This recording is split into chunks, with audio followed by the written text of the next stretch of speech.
जाय बिथांमोना रौनिखातानि फरेस्ट अफिसजों लोगोसे बावहाय मोनसे दुखुनांथावै गोबां बाहाय माखासे थासारि सोमजिदोंमोन।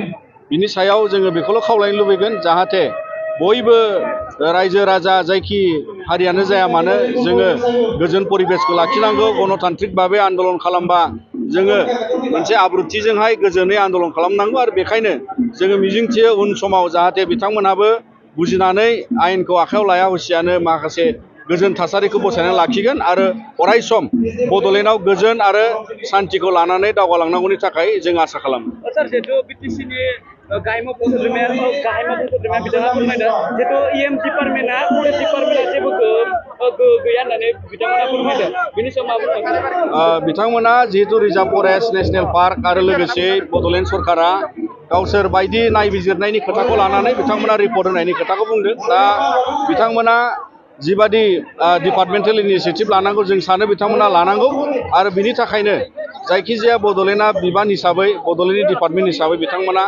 दायथ' लागोन होननानै जों मिजिंथियो आरो जों बेखौनो खावलायगोन जाहाथे बायदिसिना बेबायदि जाब्रबथाय बा जाथाय जायोबा बड'लेण्ड सरकाराबो जाहाथे गोसो होनानै समाधाननि लामाखौ लागोन आरो बयजोंबो गोरोबलायनानै जाहाथे जेबो दावराव दावसि जाया बिनि थाखाय बिथांमोना नोजोर बोनानै खामानि मावगोन होननानै मिजिंथिदों। आरो जिहेतु बड'लेण्डआ फरेस्ट डिपार्टमेन्ट हिसाबै बिथांमोना डिपार्टमेन्टखौ नायनांगौ। जोङो मिजिंथिबाय उन समावबो बिथांमोना गोख्रों नोजोरजों आरो गोख्रों डिपार्टमेन्टनि मावनायजों बिथांमोना नाजालांगोन जाहाथे बड'लेण्डआव जेबो असान्ति जाया।